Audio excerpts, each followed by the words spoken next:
Another mantra that fills the hadiths is Allah and His Apostle know best. Will you explain? The above expression is repeated in the hadiths hundreds of times, implying and equating Muhammad with Allah in knowledge especially. In the Quran during the Meccan period, this mantra did not exist because it was towards the gods, Ar-Rahman or Allah alone, that his ideas were fixated. This changed after his arrival to Medina with his increasing political and military power, whereby the verses almost invariably associated Allah with his messenger.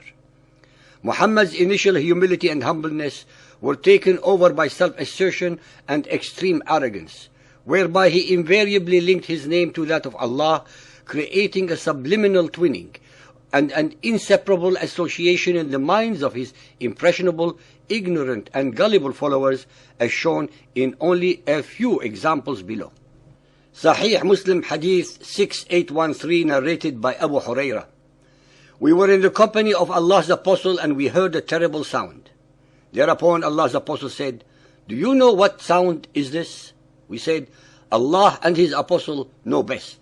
Thereupon he said, "That is a stone which was thrown 70 years before in hell, and it has been constantly slipping down, and now it has reached its base." Sahih Muslim Hadith 790, narrated by Anas bin Malik. The Holy Prophet said, "Do you know what Kawthar is?" We said, "Allah and His Messenger know best." The Holy Prophet said, "It, Kawthar, is a canal which my Lord the Exalted and Glorious has promised me, and there is an abundance of good in it." Sahih Muslim Hadith 1768, narrated by Ubay ibn Ka'b. Allah Messenger said, "O Abu al-Mundhir, do you know the verse from the book of Allah which according to you is the greatest?" I said, "Allah and His Apostle know best."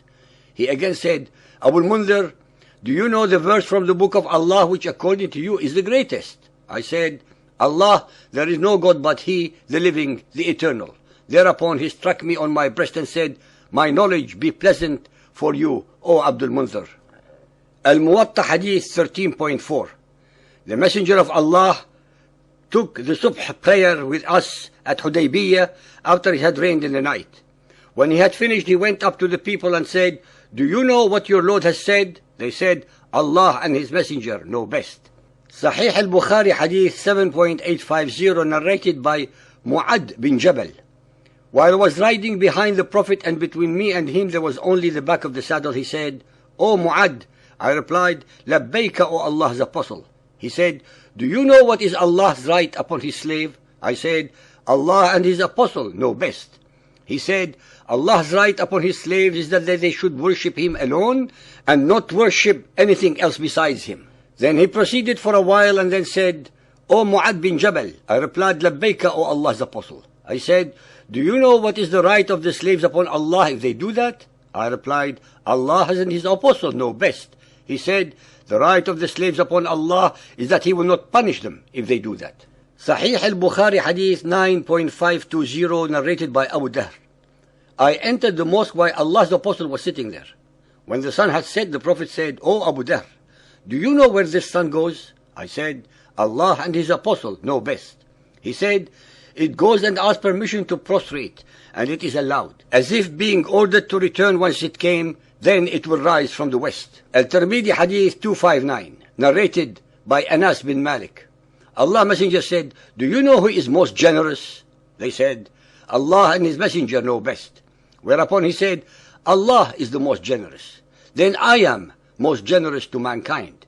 And the most generous people after me would be those who will acquire knowledge and then disseminate it." Since neither Allah nor Gabriel ever addressed the followers of Muhammad, they, the gullible, superstitious and ignorant, had no choice but to accept Muhammad's statements as true, which of course they were not.